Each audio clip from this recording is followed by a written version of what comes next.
Okay, so hello everyone. I wish to thank the committee for letting me speak here today. And I also want to take this chance to send our thoughts and best wishes to our Ukrainian colleague Nika Pona, who was in Kiev remotely working with us when the war started and is now there volunteering to rebuild her community, so lots of love. Now this is Mireia González. I'm tech lead at Formal Vindications, and I'm going to speak today about our experience as mathematicians working, developing the software in the law field. So this field is critical because it involves the safety of citizens. So when it comes to computable laws, one would expect that the highest standards are met both in the writing of the legal text and the development of the software. However, we found out that that's not the case at all, and over the years we've developed a methodology to meet these standards that we believe are required in the legal field. So this is called public certification of software. And I'm going to speak today also on our first project using this methodology, which is called FBTime. But let's go first to a bit of context. So I will ask you to imagine a crossing of trains, a train railway crossing, right? This is a quote from a bill in Kansas that fortunately failed to pass. Let's read it together. It says, when two trains approach a crossing, both shall stop and neither shall go ahead until the other had passed by. So this, as I said, never was in an actual regulation, but it went through several reviews before someone noticed that this was not operationally desirable. So I've chosen this example just because it's so short and simple and yet conveys the actual problems that we find in the regulations we work with. So let's see what happens if this is meant to be enforced by software. For example, imagine that software engineers need to write the program that controls the traffic lights for those trains. So this regulation gets to the software engineers and they are confused. So they have three options here. The first option is that they just do what the law says, but that has the trains stop forever. So usually when this is so blatantly absurd, software engineers don't take this solution. They usually go for the second solution, which is a self-fix. Sometimes it's knowingly and sometimes it is unknowingly. What would be a self-fix here? So you give preference to one of them and that's it, right? Now, what's the problem with this? So it's breaking the law, right? It's making the software engineers become the lawmakers. This is a bypass of our democratic mechanisms and thus a huge concern as a democratic society. So what we are going to explore today is a third option that I've labeled here as tackle the root. And for that, first I'm going to give some motivation of our actual field, which is the road transportation sector. So in this sector, it's the truck and bus drivers, right? They have these machines, these devices on their vehicles, named tachographs, and these tachographs are devices that register the activities that the drivers perform. For example, how much time they are driving, how much time they are resting, and these kinds of things. Then in this field we find several computable laws, that is, laws that are meant to be enforced by software. The first one you see here, 799, regulates how the tachographs must be built, so it's a technical specification for the devices. And 561 is, these by the way are European laws, so 561 regulates the time that the drivers can drive, the time that they should rest, etc. And it's also usually also enforced by software. So the data from the tachograph is checked by software in the computers of enforcement agencies. And then the last one is an equivalent regulation in the USA that we've also worked with. So what we found in this sector is that we are in the Kansas train scenario, to say it shortly. And I'm going to give some examples of the issues that these regulations present. Very many, I assure you, but I've chosen two to show today. So the first one is the second-to-minute resolution issue. So basically, tachographs register the activities by the second, but then the law requires that it outputs it to the minute. So the problem is that we have a list of the activities performed each second, and we need to group them into minutes and decide, given a minute with mixed activities, what activity we assign to that minute. So the law says how to do this. Let's see. Okay, so let's read it. 50 says, this function shall output activity changes to the recording functions at a resolution of 1 minute. Okay, as I said. Now, the 51 requirement says, given a calendar minute, and I'm going to emphasize the calendar minute because it will be important later. Calendar minute means that it shall start in the second zero of a minute and end in the second zero of the following minute in the digital clock, right? So it says, given a calendar minute, if driving is registered as the activity of both the immediately preceding and the immediately succeeding minute, the whole minute shall be regarded as driving. So this here is very confusing because we haven't registered any activity on the minutes yet, so we can't apply this, right? Okay, so let's see what 52 has to say. It says, given a calendar minute that is not regarded as driving according to requirement 51, so every minute for now, the whole minute shall be regarded to be of the same type of activity as the longest continuous activity within the minute, or the latest of the equally long activities. Okay, this makes sense. So we take the one that has the longest interval. We can do that. It seems quite well formulated, but the problem is that 51 remains confusing. So what we've checked in real tachographs with experimental testing is that most software engineers decided to apply 52 and later 51, which is a dubious interpretation of this law, because usually things are expressed in order. Also, investigating the old versions of this regulation, we found that there was another requirement between 50 and 51, which made everything make sense. But this requirement was amended out, it was removed, and the thing remained like this. So this is confusing and it's concerning because it makes different tachographs work differently. So now let me show another example, this time in the 561 regulation, so the one that regulates the hours of service. It's Article 7, and it says, after a driving period of 4.5 hours, a driver shall take an uninterrupted break of not less than 45 minutes, unless he takes a rest period. Okay, for now this is good. Let's see paragraph 2. It says, this break may be replaced by a break of at least 15 minutes, followed by a break of at least 30 minutes, each distributed over the period in such a way as to comply with the provisions of the first paragraph.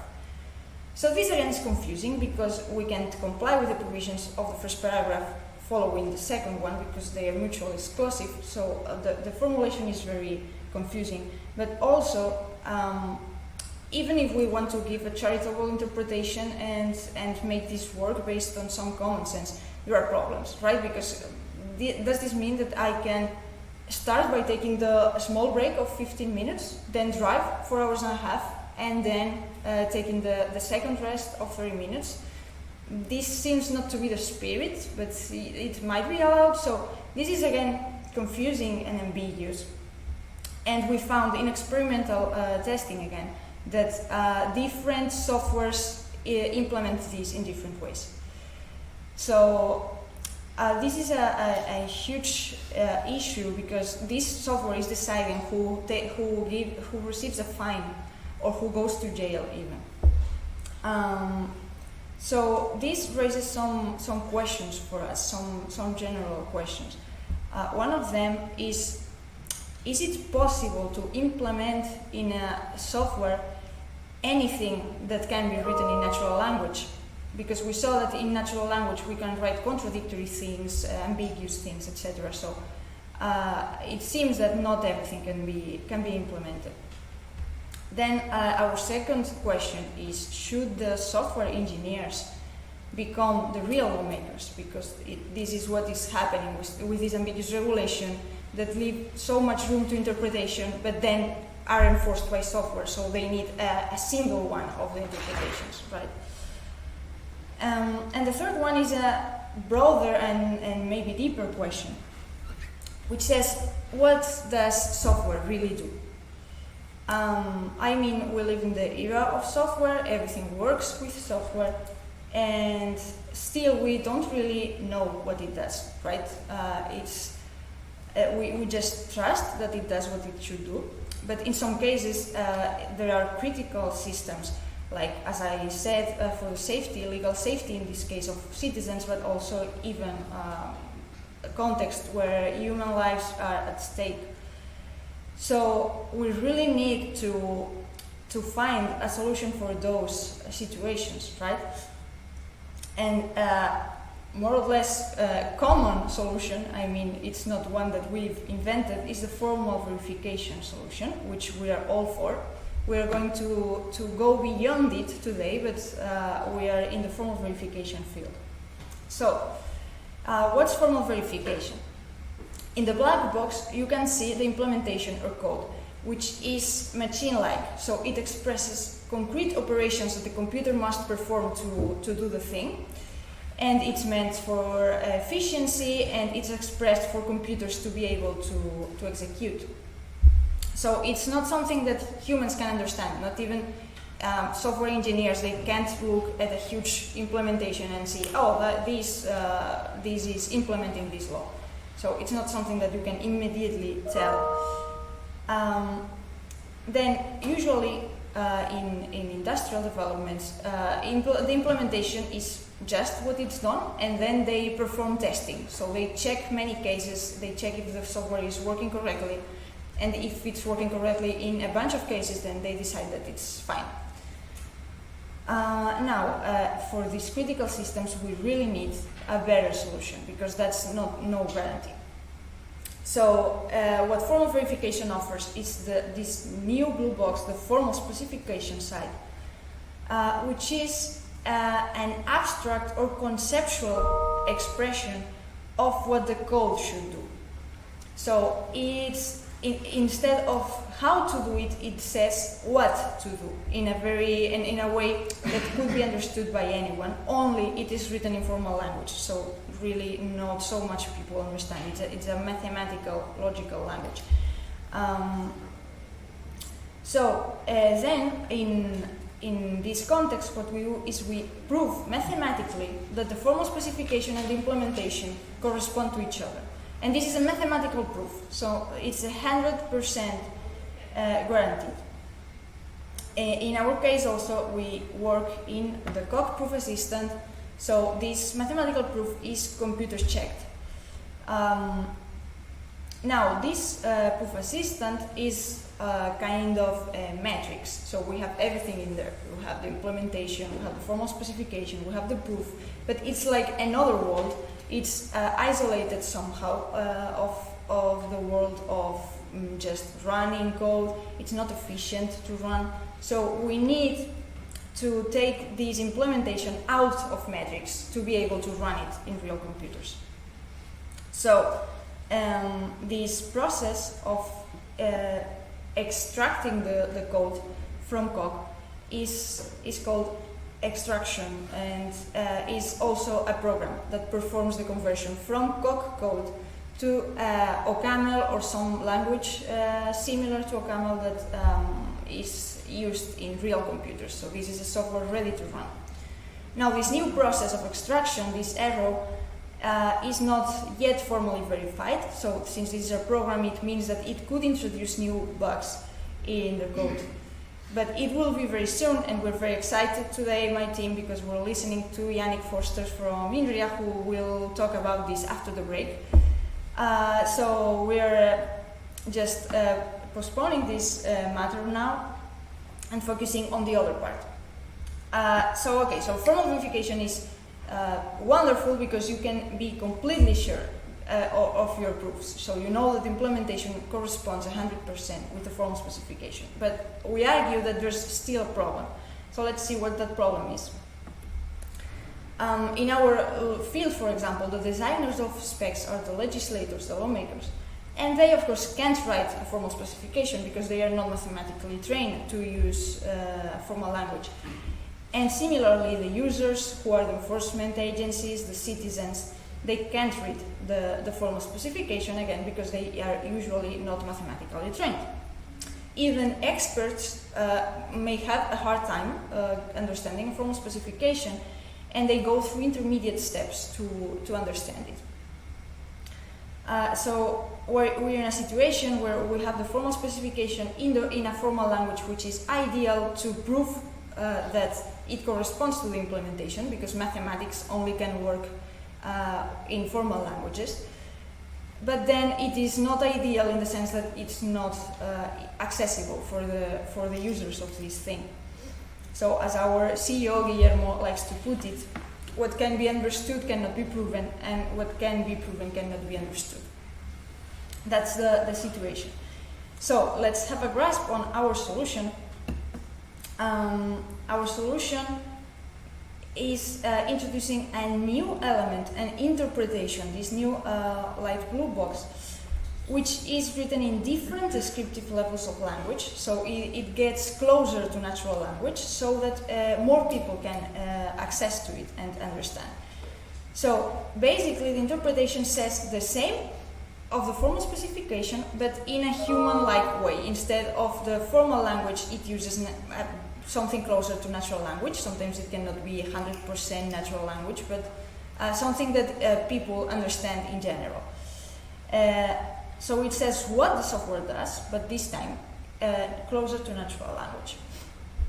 Now, the gap between formal and natural language is something that cannot be overcome with a guarantee of the 100%, because it's just impossible, right? The natural language is, by its own nature, it's ambiguous, it's uncertain in some ways. But what we can do is have these different levels of interpretation and have human experts that know formal language check that the translation is correct.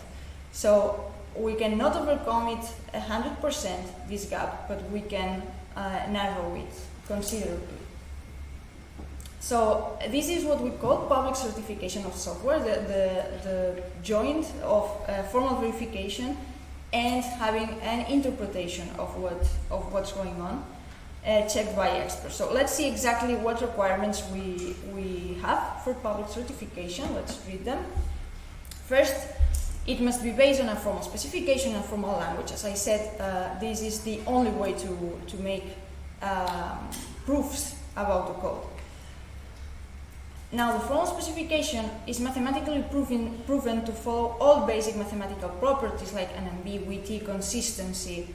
So this is reasonable, right? Because if we don't prove that the formal specification is unambiguous and consistent, then we might still have these contradictions in the law or ambiguities.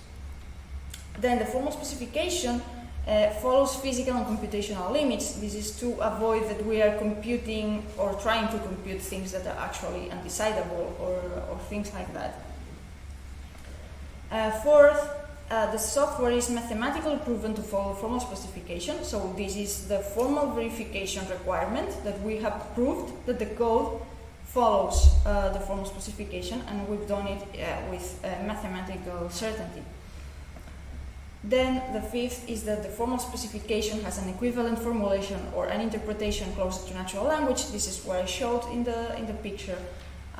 this interpretation must be written and be accessible so that, as the sixth point says, all of this can be checked by anyone with enough knowledge, and it has been done at least once by some parties. So this means that this is accessible so that anyone that has enough knowledge can actually check that everything has been done correctly. And of course it has been done at least once, so we've not just dropped it after writing everything without checking, right? So these are our requirements, and again I'm showing the diagram. Now see that to the right we have the formal verification realm where everything is mathematically proven, so there's 100% guarantee on that realm. And then on the left hand side we have the public certification realm, which is not mathematically guaranteed, but it's checked by experts who can understand both of the levels of language. Okay, so if you remember, we had the extraction in that right hand side too, and we've named all of these steps.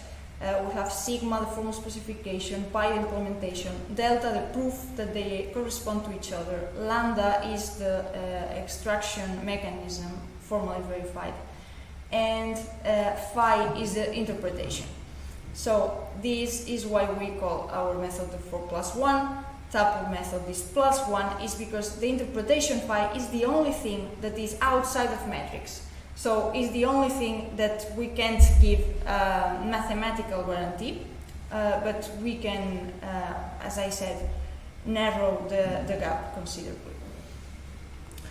Okay, so now I'm going to talk about our first project using this methodology, and for that I need to explain a bit about the time standards that I used for timekeeping in society, right? So on the one hand, we have the solar time standards, which work with the position of the sun. So they decide what time it is based on the position of the sun. But this means that since the Earth rotation period has variations due to physical phenomena, the days on these standards are not always the same length. So there are days a bit longer, days a bit shorter. And this is not really practical for electronic purposes or digital timekeeping. So actually what we use more widely is the UTC, or Coordinated Universal Time Standard, which is based on atomic clocks. So atomic clocks can measure seconds that are always exactly the same duration. And so this is, as I said, much more practical. But then, since UTC is used for all purposes in society mostly, we want to keep it synchronized with the solar standards, because otherwise, we are not used to having noon in the middle of the night, right? So we want to keep them synchronized. And the solution, the committee came up with, the International Committee for UTC, is to introduce leap seconds. So leap seconds are extra seconds that are added to UTC to make it synchronized with the solar standards. This is something that most people don't know about because they just introduce a second when no one is looking. So we usually just don't know about this. But for example, in 2016, the last minute of the year was the one that is showed here. So there was an extra second. The last minute had 61 seconds. And this was a valid clock of UTC that was shown. Since its starting in 1972, there have been 27 leap seconds added to UTC. So why is UTC so important for us? Because several important parties require its use. For example, NASA requires UTC, and also regulations. So in the regulations that we work with, UTC is required. But what does it mean that it is required? So let's see what is the time management that we have to do for these laws. There are two time formats that are usually used. One is the date time format, which is the one that we all know, right? How we express date and time. But then there are also timestamps, which are for computers, because for a computer is a bit cumbersome and just not operationally desirable again to use date time, since the months have different durations and everything is irregular. So what computers do is they internally use timestamps. What is a timestamp? A timestamp is the number of seconds elapsed since an origin, a chosen origin. It's most usually is 1970, the first day at midnight. So you express just the number of seconds elapsed since that moment, and you know what time you are, right? But you need to go from one format to the other, because you have to display to the users what daytime it is, and we usually don't understand timestamps. Also, you maybe have to check in what year or at what time something happened, so you really need to go from one to the other. So the software that performs this conversion is called Time Manager.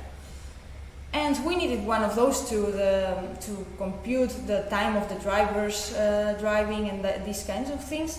So the first thing we did was check what time managers existed. So we found that there's a Microsoft datetime, but it turns out it's not in UTC, so they are ignoring leap seconds completely. Okay, so we went to Apple, and it turns out that it's also not in UTC. Similarly with Android and with Linux, they are not working in UTC, and we found no one that is working in UTC. So why is this so important, and why did they decide to just ignore it? So okay, people can say, but it's only 27 leap seconds that have been added in 50 years, so it's not so important, right? 27 seconds is not so much. But first, the law says UTC, so that's already very important. But also, we found in our field, due to these requirements that we saw for converting from second to minute resolution, since it says calendar minutes, we have to start on the minute zero, on the second zero of a minute, and then on the second zero of the following minute. But if you consider UTC with leap seconds or without leap seconds, they are 27 seconds different. So they are shifted. And the way you compute this changes completely, which is not desirable, by the way. So the regulation is not designed in a very clever way. But we checked, and we have a paper about this, that you can have the same driver activities, and if you perform your computations in UTC, then you get 100% of driving time. And if you compute them with UTC without leap seconds, then you get a 0% of driving time. So 100% different. This is so bad. And in actual, the example we come up with to prove this is a bit artificial, so it's usually not how people drive. You would have to drive like 3 seconds and then stop, and then these kind of things. But we checked what happens with actual driver files, and we found differences around 10%. So that's really huge. So what did we do? We decided to develop our own time manager, and this is how FB Time was born, of course, in UTC. So let's see what features this has. Of course, as I said, it converts between datetime and timestamp, and it's fully in UTC. Then for durations, it also can express durations, and the most usual way is using a number of seconds.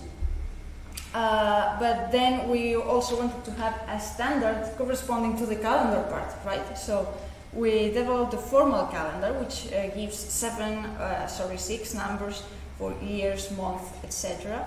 But what happens? So in UTC, even minutes have irregular durations, because some minutes have 61 seconds. So we defined what each unit is, and well, it's mostly expected, but it's something that other time managers don't define, and everything gets quite messy. So in FP time we also have arithmetic, so computations like adding durations to date time and these kinds of things. And we have two kinds of arithmetic implemented. The first one we call it 1 minus 1 is not 0. And the reason is because this is what other time managers usually do, but it doesn't follow the usual properties of arithmetic, so it's a bit confusing. For example, adding a month for this arithmetic means adding 1 to the month component of the date. But then in this example you see in light blue that if we add to the 31st of January 1 month, then we would get the 31st of February, but that doesn't exist. So what these time managers do is they correct it to the 28th. But now if to the result we subtract a month, then we don't get to the 31 of January, we get to the 28th. So we've done 1 and minus 1, and we've not in the same place. So 1 minus 1 is not 0. That's why we say this. Then we really specified this in formal language and proved that our functions follow this specification. But then we also wanted to define usual arithmetic with 1 minus 1 equals 0. So we just did this formal months, right? Adding a month here means adding 30 formal days. So adding 1 and subtracting 1 month gives you the same result. That's the beginning. So we have both features in FP time. Okay, so let's see how we apply the public certification idea to this software. And we're going to see a concrete example of a function where we're going to see all the steps. So this function is the UTC timestamp plane, which responds to our naming conventions, but it's just the timestamp function. So it's a function that you give it a date time and it gives you the timestamp. Remember, that's the number of seconds elapsed since 1970. So our first intuitive specification of this function just says what I just said. Given a time t, returns the number of seconds elapsed since the Unix epoch, which is how 1970 is called. Okay. Now, if you let me show our code for this. This is the implementation, the black box. And it's not even all of it because it couldn't fit on a slide, but as you see, there are multiplications, divisions, there are arithmetic, very concrete steps to take, and you can't know if this is what the intuitive specification says at all. So this is saying how to compute it, but it doesn't say what it is. So, okay. What we did is follow all the public certification steps. So first we need a formal specification for this. The formal specification in Cog is this sentence that most of you won't understand because you don't know Cog. But let me show what it says if we interpret it in something closer to natural language. It says, given a time t, returns the cardinality of the set of times that are equal or after the Unix epoch and before t. So the ones that are in between, right? Cardinality of a set is the number of elements. So it's the number of elements of this set of times between the 1970 epoch to the time that we want to compute the timestamp of. Okay, so we actually proved in Cog, this is the Cog logo, we proved that the implementation and the formal specification correspond to each other, and as you see, they are completely different things. So one computes things, it has these particular operations, and the formal specification is super conceptual. Of course, it's not all of it because we need to define what a time is and this kind of thing. So this is just the particular sentence, but anyway, it's conceptual. What it says is what is done and not how it is done. And now, if we remember our intuitive specification, so now it is, for an expert, it is fairly obvious that these three blue boxes correspond to each other. So we can write, and we have written this in a very very thorough document that does this with every function. And now, someone that comes from other fields and is not knowledgeable in mathematics, they can trust that the intuitive specification and the code correspond to each other, because there's this chain of certifications, right? And they don't need to understand the formal language to be sure. Okay, so we see how we apply this idea of the public certification to FP time. And now we're having other projects, and we're very excited about them. Actually, we are finally working on the worldwide transportation regulation for hours of service of drivers, and we are also applying this methodology. We have already a mathematical theory and a formal specification to express these restrictions that the drivers have to comply with. We're working on the implementation right now. Then we have another side project, which is the formal verification of the SHA-256 algorithm, which is a cryptographic algorithm that is used widely and we need it for particular purposes, but we also think it's a big contribution because it's used very widely. So let me just reflect on this. Our methodology, instead of going very specific to the field, it's the other way around. It's super general. This means, of course, that we have to get specific when we go to particular projects. But this also means that this methodology can be applied to almost, well, there's no field I can think that this cannot be applied, right? This is a methodology general purpose that we can apply to any system that needs to be fully certified.